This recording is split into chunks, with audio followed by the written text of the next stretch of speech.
Hi everyone, Robert Rutherford here. We're at episode 27. We have Dick Martin in here today from Martin Brothers. He's a legend in the industry. I'm so grateful to have him in here.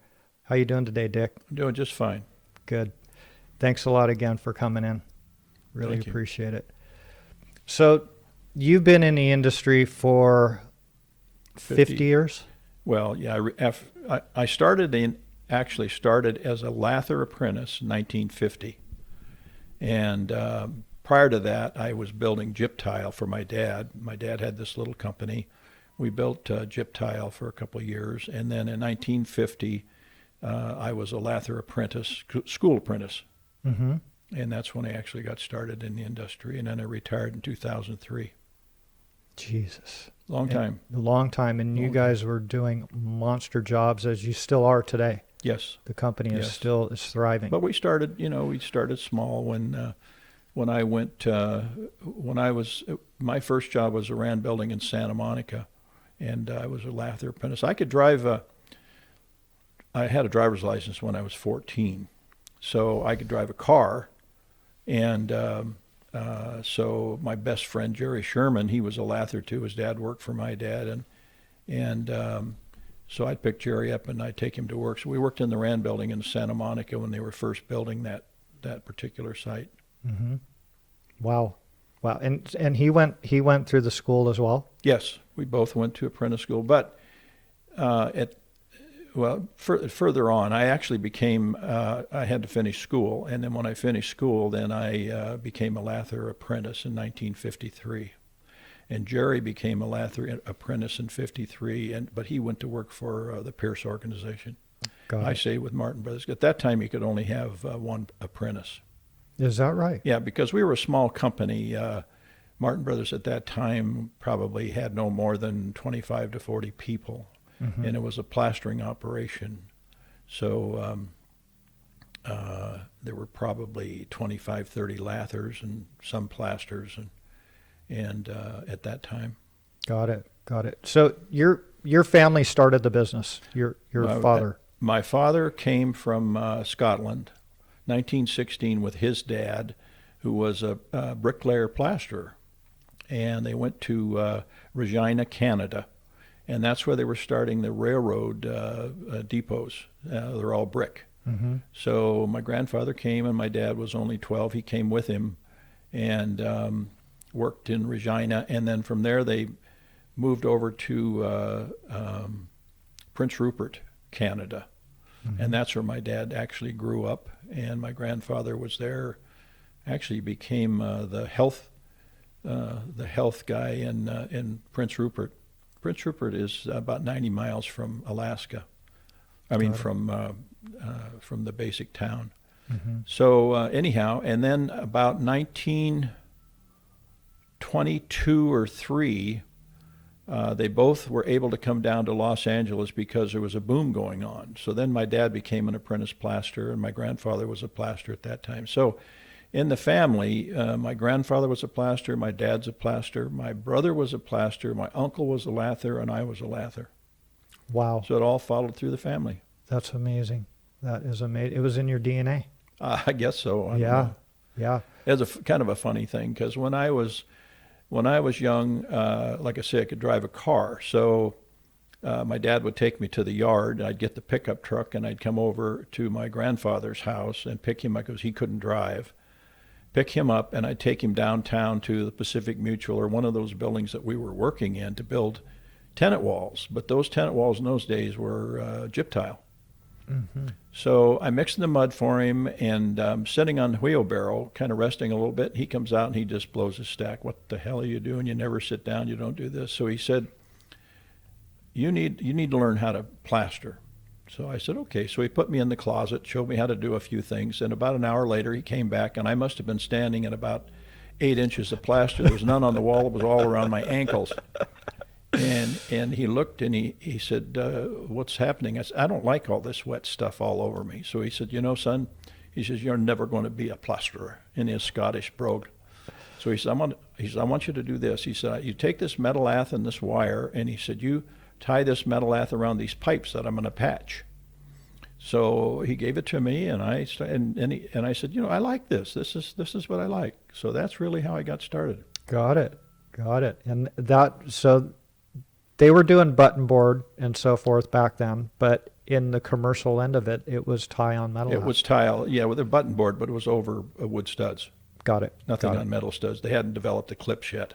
I see. So what we were doing was building tile walls, and he could build about 14 foot of wall a day. We would he'd stack the tile and scratch and brown and finish both sides, and in one day he was a good worker. Wow. Wow. And so they drove that work ethic into you. Well, I think so. Yeah. I think I had a very good work ethic. Yes. Mm-hmm. Yeah. Well, that was in your DNA. Yes. Because you. When I was young, going to school, like I say, I started building gyp tile in 1948, and then once I got my driver's license, we were doing wrecking all the time. We'd go downtown, knock walls down at night.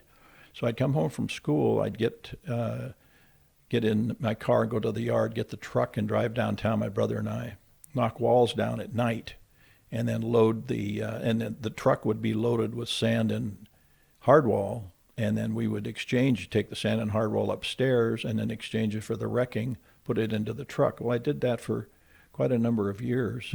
So, interesting. yes. Very interesting.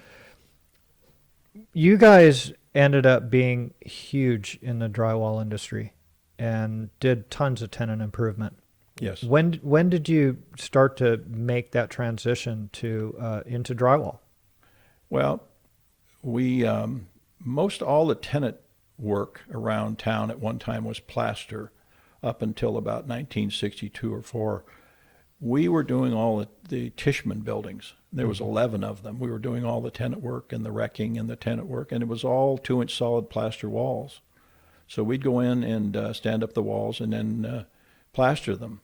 1960, well, we've got to go back because I worked in the field, started as an apprentice in 1953. I'd already had probably a year in summertime lathing, anyhow. So then in 1955, Jack Clinton worked for my dad. People know who Jack Clinton is. And then he decided to go into business for himself, so he quit. Went to my dad's house, and I was married in 1955. So go to his house for Sunday dinner like most people do, and he's working on the table on a set of plans. And I said, "What are you doing?" He said, Jack quit. And he says, "I got to take the work off myself." And I looked at him and I says, "I could do that," because I was running work at the time, doing small jobs, but I could read plans. So he said, "Well, take it home, big mouth." He said, "Let me see what you can do." So I took it home, took off all the quantities, put it all down for him, and a week later or so, next Sunday, I brought all the stuff back, and he looked at it and he goes, "Yeah." He says, "Be in the office tomorrow morning." So that's actually how I got started.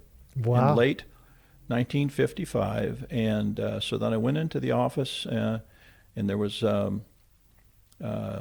Bob Herndon, who was around the industry for a long time. He and my dad had formed a company called Herndon Corporation to build apartments and residences. So they went to Whittier and bought 5 acres, and we're going to develop this stuff. So when I came on, I worked for part-time for the Herndon Company, and the other time with Martin Brothers. So I learned how to build houses and apartment buildings, and then also learned how to take off work in the lath and plaster business.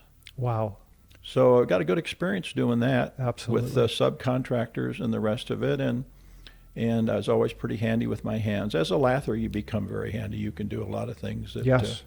that the other people can't do. Anyhow, in 1958, I went into the service for 6 months in the Army, and then my brother Bill, who was a plasterer at the time, he fell off of a scaffold and broke his back. Oh, geez. And so when I went in the Army, he came in the office, and they taught him how to do, this Bob Herndon, who was working there, taught him how to do estimating. And so when I got back out of the service, Bill was better. He went back out in the field, and then I came back in the office, and then we really started pushing the tenant work part of it at that time. Mm-hmm. So I was doing the takeoff work with Bob Herndon, and we were doing, we actually in 58, we were doing a couple of pretty good-sized jobs. We did the Wilshire Terrace, and the Wilshire Terrace had about 110,000 yards of lath, clip-on board, Wow. and half-inch plaster. So it was Monster. a big job. We had 100 lathers working on that job. Is that right? And that was in 1958, and I was managing it. I took it off. And when I was in the service, I flew home every weekend, left the Port Ord at 12 o'clock, got on the airplane, came to home and in Los Angeles, and went directly to the office, and I worked clear through till Sunday late, and then I caught another plane back to Fort Ord. Wow. And because I had to handle all the change orders and et cetera, and it was a pretty good sized job at that time. So, How old were you when you were doing that? 23. And You had a lot of responsibility. I did, yeah. Well, you have to take that responsibility. You Just to add to that, when I was a young kid, my dad asked me, he said, "What do you want to be?" I said, I want to be a lather." He goes, "Look," he said, "you can go to school, you can be a doctor, you can be a dentist, you can be a lawyer, you can be any of those things." But he said, "Let me tell you what happens when you're a single person like that. When you go on vacation, everything stops. Mm-hmm. No money comes in." Yeah. So he said, if you want to be a contractor, you build an organization, and when you leave, everything keeps going. Mm-hmm. I took that to heart, and that's why I became a contractor. So Got it. anyhow, in 1960, we were having some problems, and my dad had a brother, and they were both very heavy drinkers, terrible drinkers. So I knew that something was coming of it. So, and I had been saving my money, my wife and I. She was working, and I was working, and it was really kind of strange because I'd come to the office in the morning, and we'd go over and have a cup of coffee, and my dad would be on my left, and my Uncle John would be on the right. He ran the field, and John would tell me what he wanted to tell my dad. My dad would tell me what he wanted to wanted to tell John. So the two of them never got along. Mm-hmm. So I went home and I talked to my wife about it. I said, "This thing is going to balloon out of shape here." So then within a month or so, 1960, my dad had a bad heart attack. Mm. And that kind of turned things around. Did he survive? Yeah, but it was a partnership at that time. Mm-hmm. And my uncle was a terrible drinker. So what he was doing is he was going off to Las Vegas and spending all kinds of money gambling, Mm-hmm. and I couldn't make the payroll because of it. So Got it. anyhow, what happened is that once he got out of the hospital, I sat him down and I said, "Hey, we're going to form a corporation. There's going to be 4 of us in the corporation, you, me, Bill, and John." And I said, we'll form this corporation, and we're going to buy the assets of the company, and I'm going to run it. And if I'm not going to run it, I'm leaving. Well, he really had no choice because I was doing all the estimating and Mm-hmm. all the rest of it. So anyhow, we formed a corporation. Well, my dad said, "Look, I'm not working for a corporation." So he said, "I'm going to retire." I said, "Okay, that's fine. You retire." Mm-hmm. And my Uncle John, he worked for about a year, and he had a heart attack, a bad heart attack, and it killed him. Mm. So in I think it was 64, we formed the corporation in 1960. 1964, he had a bad heart attack, and he was gone from the office for over a year. And he had a heart attack and died. So, and that was about the time when the steel stud was becoming pretty prevalent, and then the screw-on drywall became, because what we were doing before is we were using structural studs, double studs, and we're nailing drywall against the double stud, so we weren't doing very much of it. It was still pretty heavy lath and plaster. Well, the minute in 64, I know we were working down in Seal Beach on a building, and the whole thing was metal studs and screw-on drywall, and I thought, whoa, this is really something here. So about that time, the Abe Bolsky, the guy that was running the Tishman Company, he called me and he said, "Dick," he said, "I just got a letter here from New York." He said, "Read it." And I read the letter, and it said, "There will be no more plaster partitions in any of our tenant buildings. And they had 11 buildings. We were running 150, 200 people in those buildings all the time, knocking walls down and building walls. And when I was an apprentice, I worked in all those buildings, standing up walls. So I came back and decided, okay, what I'm going to do is I'm going to form a drywall company. So I did. I called it Marcowall, Martin Wall Company. And then, of course, my dad was retired at that point. So we formed Marcowall Company and started. And the big problem at that time was that the carpenters and the lathers were fighting because the carpenters wanted the metal framing. And they already had the drywall, but they wanted the metal framing. So I had to form two companies, and I had Martin Brothers do the framing and Marcowall do the drywall. Got it. Well, the lathers gave up the drywall. Well, eventually they did, yes. But they gave up the drywall, just like the plasters gave up acoustic tile. And the taping. Yes. Yeah. So, and that was exactly from my dad, an old plaster. He said, you're going to do drywall. I don't want to have anything to do with it. I'm out of here. So he retired. That was in 1960. And my uncle said the same thing. And when he came back after he was sick for a while, he came back and he said to me, Dick, what are you doing drywall for? I said, because it pays the bills. He said, well, I don't like it. And I said, well, that's too bad. If you don't like it, well, that's, And then he got sick and died. So he never had to face up with it. Once you're a lather, you're always a lather. Once you're a plaster, you're always a plaster. That's true. It's hard to change. And there's a lot of this. Oh, absolutely. Still today. Absolutely. On that stuff. Man, it's weird because you both need each other. Well, you heard the saying that, Jesus Christ was a carpenter. No, he was a lather. So anyhow, and I formed a company called Marcowall in 1964 and changed all the Tishman buildings to metal stud and drywall. And that's actually how we got into the drywall business. And then we did probably, I don't remember exactly what the time was. It was late 60s when the Tishman people came to and said, we have to design a wall that we can do around the elevator shaft so you don't have to get into the shaft, which would be the solid drywall partitions now that we use on the outside or around all the elevators. Yeah, shaft wall. And the reason for that is because they were bidding the Twin Towers in in New York City, and the 100-story buildings, you couldn't put. Most of the buildings in New York are the tenant walls, or the stairways and elevators are gyp block or are concrete block. So it was too heavy. So USG and Tishman got together to develop the shaft wall that was prevalent. So, and we were the guinea pig. So we had a concrete building down by the airport on Airport Boulevard.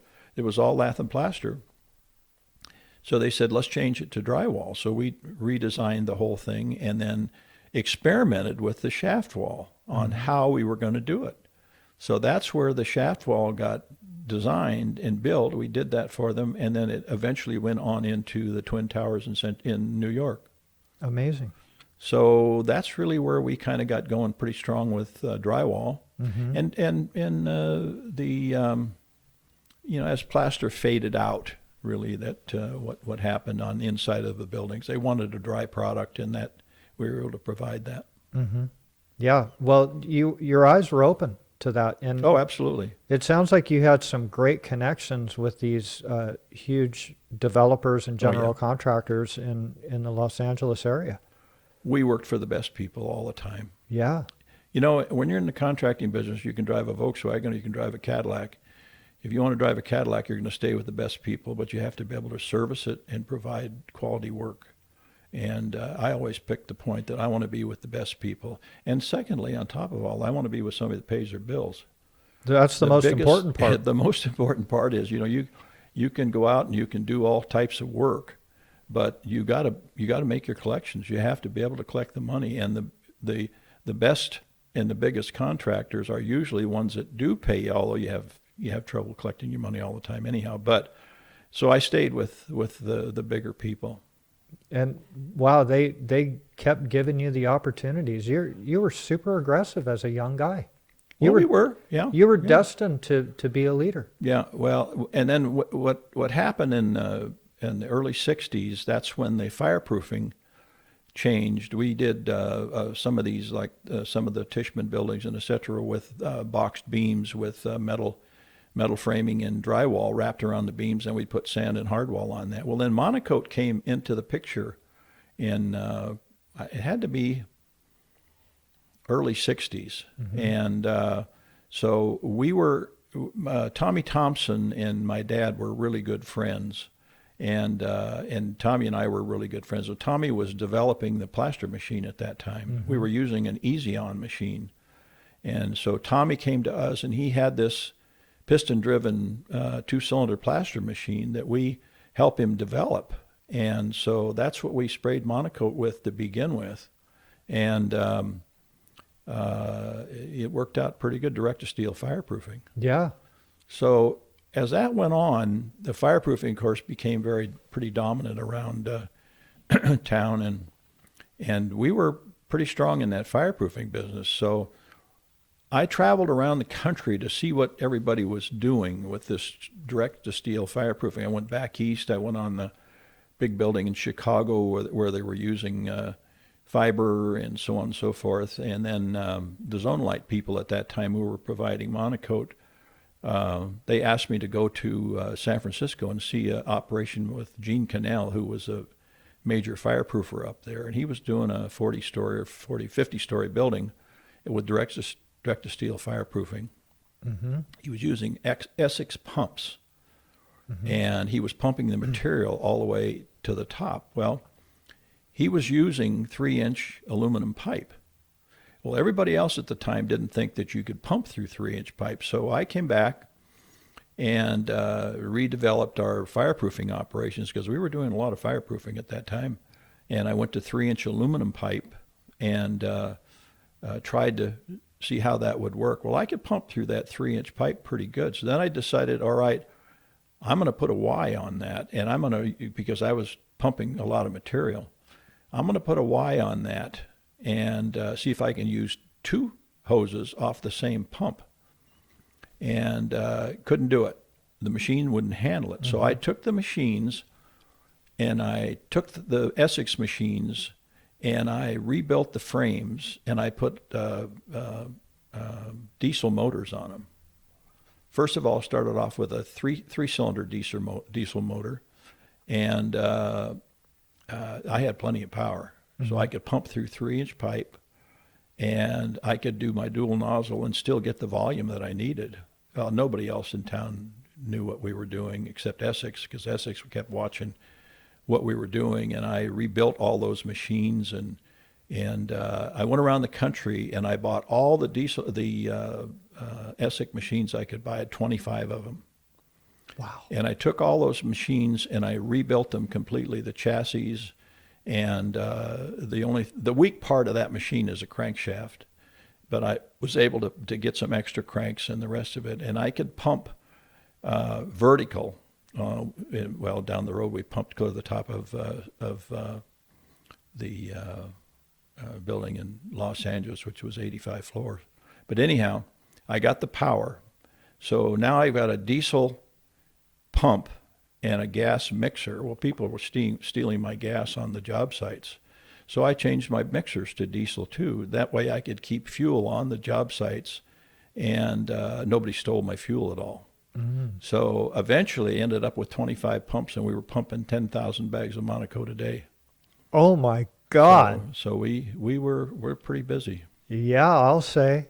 And you were the instrumental one of putting that all together and figuring it out. Well, see, I built a lot of hot rods. I started off in 1950 building hot rod cars and race cars. So mechanically, I'm pretty good. Now, up to this point, I built about 30 of them.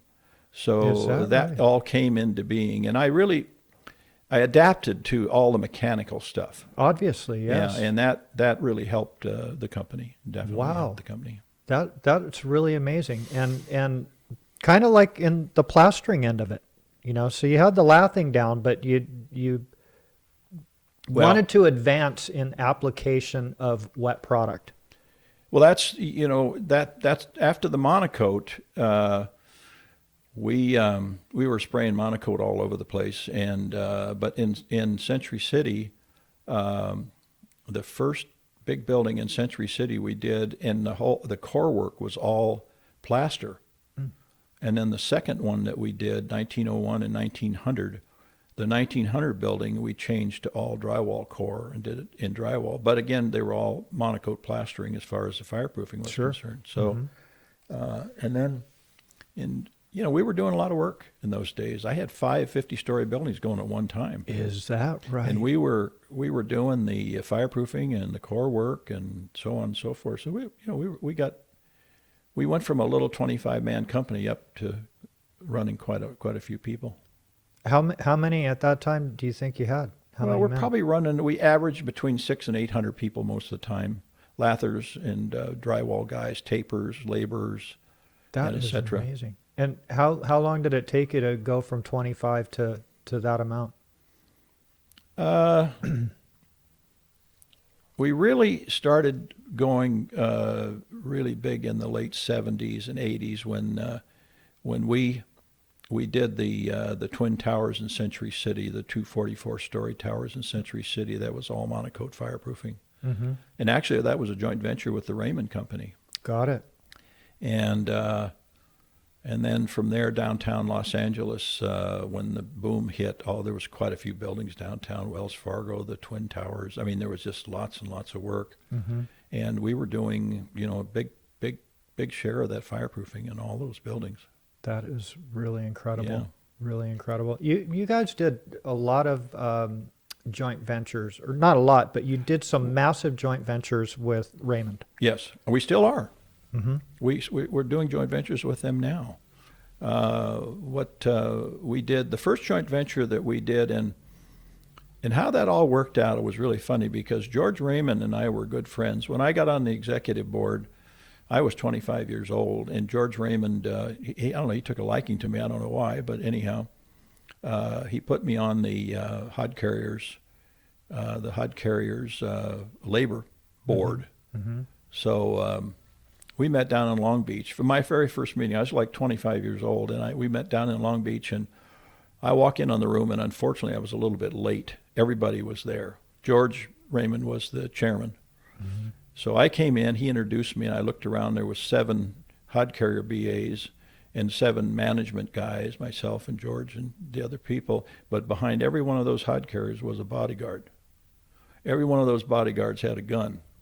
So things were a little bit different in the 60s. And nobody went into San Pedro. That was pretty hard place to work. Mm. But anyhow, that's how I actually got started. And George and I were pretty good friends. So when they did the airport, there was Raymond, Hoppy, Bolster, Duncan, and Raymond. They did the airport, and those guys did a pretty good. We weren't anywhere big enough to do the airport, so they joint ventured that job. And it had to be in the early 60s. I don't even know exactly when it was. But anyhow, George called me, and he said, Dick, come on, I want to talk to you. So we went over there, and he said, yeah, I don't like these guys. And he said, George Raymond was a monster of a guy. And in his prime, he was running roughly 2,000 people, plasters. And all residential, though, right? Yeah, it was all residential. And Yeah. then he got into the commercial business in about 1955. But anyhow, he said, I'm not happy with these guys. He said, we need to joint venture some work together. So I said, okay. And so that's actually how we got started, joint venturing work with them. Got And then it. unfortunately he died. But Jim Pecora ran that company at that time. Mm-hmm. And Jim and I were good friends. So we went on and we did I think one of the first joint ventures we did with them was the entertainment buildings in Century City. Mm-hmm. And then we did those were 2 entertainment buildings right in front of the hotel. And then the tower, the Twin Towers, the 44-story towers, we also joint ventured that together. It was really a good joint venture. We did very well. Things worked out for both parties. Yeah, it worked out very well. Yeah, and then Carl Raymond came into the picture at that time. Mm-hmm. And then, of course, George passed away. Carl Raymond came into the picture, and Carl and I were good friends, and so we were doing a lot of different things together. So we did the Twin Towers and as a joint venture, and then after that, downtown Los Angeles got pretty busy in the '80s, and then we did quite a few of those buildings on our own. We did the Wells Fargo building as a joint venture with them also, and but then the other buildings we did all them ourselves. Got it. So And the plan was you guys would go in, you would do the core and fireproofing and so forth, and a lot of it worked out to where you were doing the TI. we did the TI in a lot of those buildings. Yes, You yes, just a lot of those buildings. But at that time, Von Wall was strong, and Von Wall was pretty strong at that time, and they had a 2-inch solid drywall partition that they sold, and they had an excellent marketing program. They really were able to sell that partition and do a pretty good job of that. So, and you didn't demo that. You would just take it down and move it, yes, right? yeah, they were panels, 24-inch panels, and they kind of slide locked together. Yeah. But he was pretty predominant. He did a lot of that work downtown in those buildings. But sound-wise, it was not good at all. You could hear through that stuff, Got it. Where eventually it went back to a drywall tenant work where we'd go slab to slab and run one side of the wall up clear to the top and then leave the other side down to the ceiling height. So we could run the insulation clear to the slab, and that would knock the sound Got it. and keep it contained. Yeah. Yeah. And you guys were doing acoustical ceilings as well back then, right? Not so much, no.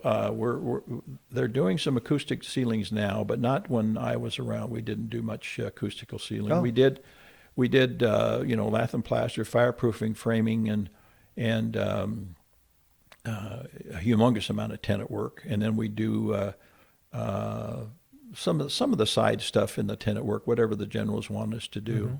So Yeah. That's amazing. And another huge joint venture that you had with Raymond was at Getty. we went, when the Getty project came about, the the Dinwiddie was the contractor, and I got the word that there was only 2 contractors in Los Angeles that they wanted to do the job, ourselves and Raymond. So I talked to Carl and I said, "Hey, what do you think?" He said, "Yeah, heck, let's joint venture it." So that's what we did. We got together and we joint ventured the job, and it turned out spectacular. Amazing. That's a place. Well, and there's a real story involved with that, because that job was completely 3-coat plaster. That's a concrete building, 3-coat plaster, and we were concerned about drying, getting the material dry. So we divide. That's when thin coat plaster was pretty well coming along. And so what we did, we built some mock-ups, and we had a big warehouse. So we built some mock-ups in the warehouse, and I got the architects to come over. And their complaint to me was, "Well, we can't use thin coat plaster on this job because you can't patch it." And I go, "Yes, you can." So they said, "Prove it." So I said, "Okay, you come to my office." I built some big mock-ups. And all the architects and the people came over, and we just took a saw and cut a hole in the middle of it. It was all finished. We cut a hole in the middle of it. We patched it with plaster, and they looked at it and said, "Okay, that's good. We'll go to thin coat plaster." So we changed the entire project from 3-coat plaster to thin coat plaster. And if you look at that project, it's absolutely perfect. It is. Yeah. It So really is. you're talking for the interior stuff. All the interior, yes. Got it. Now, we did all the fireproofing, but the exterior of the It's all stone. it's all stone, yeah. Yeah. Now, there's a bunch of buildings there, and we only did the museum, which was the biggest part of it. Sure. Burger. Berger Brothers did a couple of the other, and they did the outside work, which was all the walls and stuff on the driveways and things of that nature. Right. So- And then there was another smaller building that Brady had down at the bottom of the hill. Down at the bottom of the hill, Brady did a little piece of that, but we did all the museum. Yeah. Which was the biggest part of it. And Jerry was in charge of that one. Right? Jerry was in charge of that, and Dave Suter was in charge for Raymond. Got it. And we worked on that job for probably a year and a half, probably an average of 150, 200 people. And it was perfect. I mean, if you go there, you can just see that everything was absolutely perfect. Yeah. So it was a museum, so it had to be. It's a 100-year building. Is that what they were saying? It's a 100-year building, and it had to be above the ceiling is just as good as below the ceiling. All the piping and ductwork and everything is perfectly in line, and there's no mess or anything anywhere. I mean, it's absolutely perfect above the ceiling. They had 25 inspectors, white glove inspectors on that job, and they went around, and if it wasn't just right, you had to do it over again. Well, fortunately, we didn't do anything over again because we did it right the first time. Sure. And actually, there were a lot of things that were over specified in that job. The studs 8 inches on center. In some cases, there were 4 inches on center. And we went to him. We said, "Look, we can eliminate a lot of this stuff and go to 16 or 12 inches." No eliminations. Where this building is designed for 100 years, we're not changing one thing. So we built it exactly like it was specified. Nothing. We didn't cut any corners. No, didn't have to reevaluate anything. No. And they A knew lot what of they changes and et cetera, but wanted. No value engineering. no value engineering. No, we built it exactly like they specified. That's amazing. Yeah, That's amazing. and it was a good job. We made money there. Did you go up there often? Once a week. Yeah. Is that right? Always. Yep. Check I it spent a out. lot of time on the job sites. I knew all the people, and I spent. Took one day a week and went to all the different jobs. I couldn't say all of them because we averaged around 60 jobs going on all the time. Is that right? And that was one of them. But I made a point, and I knew not all, but a lot of the people at that time. So the field was in your blood. You had to be out in the field. Oh yeah, absolutely. Really, really. I still am. I just came back last week. I went to the Ram Stadium. We're doing the Ram Stadium, and then, well, actually, I got Jerry to come back he lives in Hawaii. I got Jerry to come over and went to Fontana to our warehouse where they're building the exterior of the Lucas Museum. There's 1,500 panels there to do that. And then we went Wednesday. We went to the Ram Stadium and toured the whole. That's amazing. That place, absolutely. And that's a joint venture too. We're there with Michael Neville. It's a Martin Neville joint venture. Got It's it. a huge job. It's huge. a monster. Actually, there's three sets of contractors on that job. It's Standard, Raymond, Martin, and Neville, and it's split up different way. As an example, we're doing the 6th, 7th, and 8th floors and all the framing and plastering. And then they brought on a separate contractor to do the fireproofing. And then Raymond has 1 and 2, I think, and then Standard has a part of it too. I don't know exactly what they have. So, but we're doing all the plastering and stuff, the plaster work all through the building. Got it. Yeah, somebody, I think Carlos was telling me, he was on a couple episodes ago and said that there was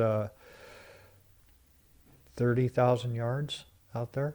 Pretty big job. It's more than that. Yeah. I think it's 45,000 yards or something. Okay. Plaster. Yeah, it's a lot of it. Yeah, that's. And the quality of work is unbelievable. They're doing a lot of 3-coat work, but it's over board and metal lath over board, but they're putting a mesh over top of it underneath the finish, and the finish is unbelievable. Yeah, so it's kind of like it's double lathed. Yep. Right. Yes. Crack isolation. I'm a quality guy, and the first thing I do is look at the quality. I didn't find anything I didn't like. Honestly, it was amazing. Well, if anybody's going to have the eye for it, it's going to be you. Oh yeah. Well, then my brother was with me too. My brother was a plaster, and then Jerry the same way. Jerry was a lather also, but we all had a pretty critical eye. And after we had that, we spent probably 3 hours over there. And after they looked and said, "This thing is really something," Yeah. That's an amazing, amazing facility. Yeah. And did you know that the NFL is putting all their offices there? Is that They right? have a huge portion of this building that the NFL is going to be in there, and they're moving from New York to there. Really? Yeah. Wow. But yeah, I grew up in Inglewood. That's where Did you really? I was born in Inglewood. I lived in Inglewood for 35 years, and I lived close to the racetrack where this is. Mm-hmm. In fact, when I was a kid, we used to climb the fence at the horse track there and steal the goose eggs. Is that right? Yeah, we'd steal the Wow. goose eggs, and we kind of lobbed them at cars and windows. Yeah. We're going way back now. Yeah, This yeah. is way back in the late 40s. But Jesus. the that whole area right there is it must be close to 400 acres. It's really, really big. It's a monster piece of property. It's a huge piece of property. Next to that was originally the Inglewood Country Club, and the Forum was in 19. And we did the Forum. We did all the interior on the Forum in 1966. Wow. And so now you've got the Forum on one corner, you've got the Ram Stadium in the middle, and then the Clipper Stadium is at Prairie and Century, Got it. where the Clipper Center is. Used to be a horse park. I used to ride horses there when I was a kid. Wow. But so that whole area is changing immensely. Yes. And I think personally, my own opinion is once all this stuff is going to be the sports hub of the country, from Prairie Avenue towards downtown Inglewood, I think all that's going to be cleared out and it's going to be into really high class stuff. And the reason I say that is because it's close to the airport. Yes. Yeah. Exactly. So you think that they're going to just mow all that old stuff out of there? And I think throw it? eventually, yeah, it's going to be it's just junk. Yeah, they're going to and put high rises up. I in there think they're going to put a lot of. Now you have to be concerned about the height of the buildings. That's the big problem. because of the airport. The stadium is, I think, 40 feet into the ground. The Ram Stadium is Got it. 40, and if the Forum is still fairly low, but the Ram Stadium now is into the ground because of the flight path Got it. coming through Yeah, there. it's right there. It's right there. So they had to dig it out. But there's going to be a lot of residential, a lot of buildings, and all that's going to change that whole area. It's going to explode. It is. It's going to explode definitely. So when your family moved in here from Canada, that's where they ended up in Inglewood. No, they ended up down in Los Angeles. I don't know where they were. They moved to Inglewood in, let's see, I was just a little guy at that time, probably 38, 39, something like that. They bought a little house near Manchester and Crenshaw. My dad he was a contractor at that time with Art Reichel. Wow. When my dad came, and I'm going back again. I hope we're not. No, that's fine. Okay. This Well, is interesting. In 1932, my dad was a plaster. He had gone through his apprenticeship. He was a good plaster. He was a good staff plaster, and he'd been down in Florida. And they came back, and then when the Depression hit, he was working for a company called Simpson and McGruer. It was a little plastering company, and they also had offices in San Francisco. And he was working in the field, and Art Reichel, which probably not many people know who Art Reichel Never is. heard that name. Well, Art Reichel was the estimator. And he and my dad got to get, Art was doing the estimating for this company, and my dad was the outside superintendent at that time for the plastering. And the two of them decided that the Simpson McGrew were going broke. So they bought the assets of that company, which were the mixers and some of the equipment and that. And at that time was worth like $15,000. So they bought all the equipment and they formed a company called Martin and Reichel. And they worked together from 32 to 39. And then my dad went out on his own, and Art Reichel brought on a different partner, which was Chet Cottrell. And Chet was a lather, and then my dad was a plaster at that time. Well, then after the war, my uncle was a lather. And then in 45, when the war was over, then that's when Martin Brothers was formed, and they started doing lathing at that time. Got it. Plastering. And Reichel and Cottrell were their competition, but good friends. Mm-hmm. And I worked for them, for Reichel and Cottrell, for quite a long time Got it. in the field. Got it. And I worked for Duncan in the field, and I worked for Pierce, I think, for a little bit also. Did you work for Pierce? Yeah. So was Martin doing plastering for Pierce? No, no. They That weren't. never No, happened. No, no. They Pierce did lathing only, and Martin Brothers did their own lathing. So Got it. But he dominated the Bob industry. Pierce did. Yeah, absolutely. It was kind of things kind of turned around where the plasters were bidding the package for these exteriors, and then they were subbing the lathing out. Well, it was the exact opposite with Bob Pierce, from my understanding, is he was bidding the full package. And No, he wasn't. No, Bob Pierce was never a plaster. right, He had kind of a dirty name for the plasters. He called them a dirty name. got it. But he had all the plasters. He had Duncan and Bolster and all those guys were his horses. He had 7 or 8 of them, and he did the lathing for all of them. That was the point that I was trying to make, Yeah. to where he was a king. Oh yeah, yeah, he really was. Yeah. Bob Pierce was a great guy, really a nice man. Yeah, never And known. got to know Bob Pierce really, really well. We went on some golfing trips together and so on and so forth. But he dominated the industry, no question about it. Yeah. My dad was telling me he used to bring in railroad car loads Of lath. of lath and black iron. Yep. Yeah, he did. Reichel and Bob Pierce was down near 62nd and Wilton. Bob Pierce was on one street. The next street was Reichel and Cottrell, and the next street was Hayward Lorenzoni, and then we were on the next street. They were all along that same, in that same area, and then eventually specialty contractors became part of that. Dick Howard Acoustics was there. That whole hub was the industry right there. What a trip. Yeah, it really was. What a trip. Yeah.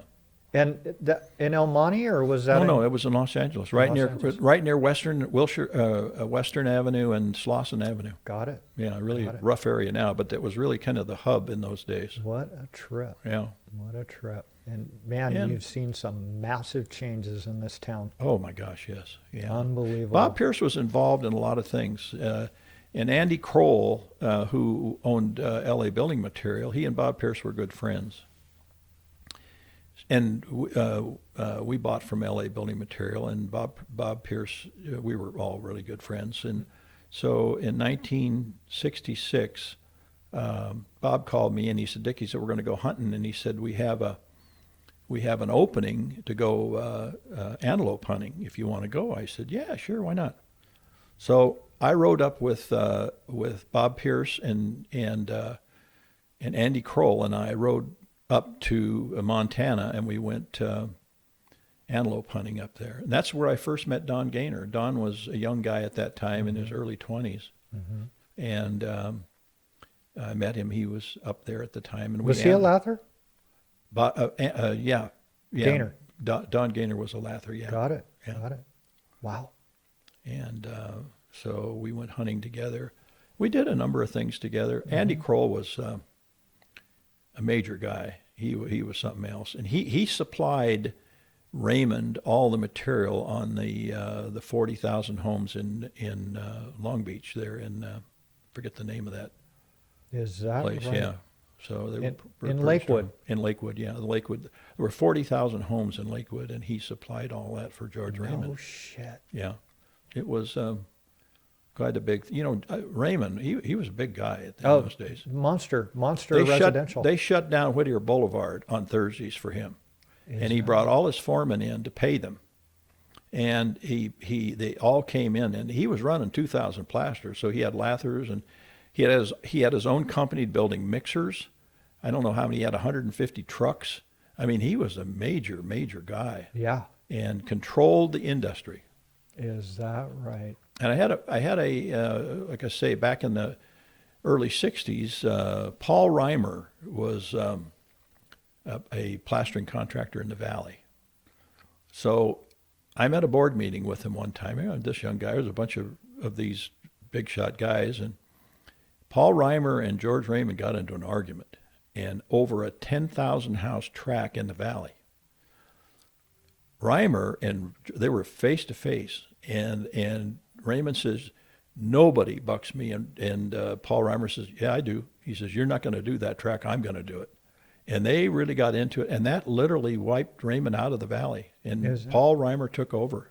Wow. And some of the things that happened at those board meetings in the old days were really amazing. Yeah, God, and you got to see all that I was shit. there with him all the time. That's and I was, amazing. Paul Reimer and I were good friends, and George Raymond and I were good friends. And I got along with everybody. It sounds like it. Yeah, I really did. It sounds like you had I got a good. I knew everybody around the country. You know, I belonged to the International Association. I was on their board, and I knew all the people. I traveled and I did all that stuff. It's a lot of who you know. Yeah, it's but you were- always friendly to meet with people Sure. and react with people. And You were a trailblazer, though. well, I don't know about you were, that. You were innovating stuff. I was you know? innovating all kinds of different things. Yeah. So Like the scaffold for fireproofing, we developed all that stuff to get outside the buildings. Rolling scaffolds Yeah. that were hung out because, you know, all those multi-height buildings downtown Los Angeles, you had to fireproof the outside beam. sure. So we developed a scaffold to do that, and now it's used everywhere. And Yeah. we developed the machines that Essex eventually turned to, Yeah. and so that was my whole thing. Yeah. You're very My crafty. my whole thought in business was how do I outsmart the competition? That's what I thrived on.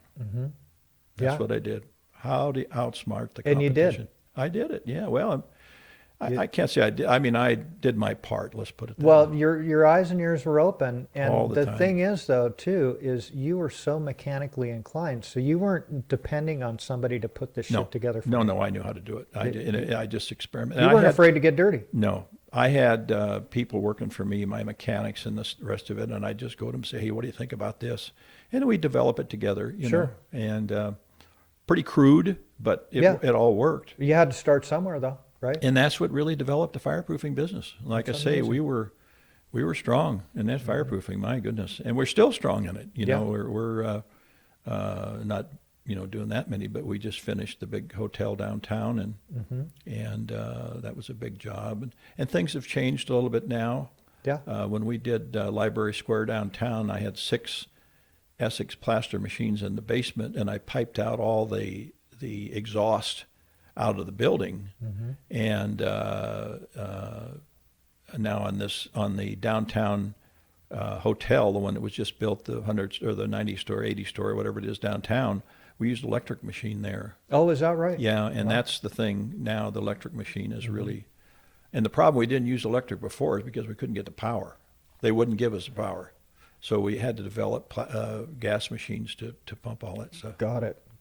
Yeah, because you needed like 480. Yeah, you know, and it started downtown in way back in the early '60s when Carol Duncan was doing the 76 building downtown. It was like a 12-story building, and he was pumping. It was hardwall at that time, and he was pumping from the first floor to the 6th floor, taking it, dumping the material, and then he had another operation on the 6th floor to go to the 12th floor.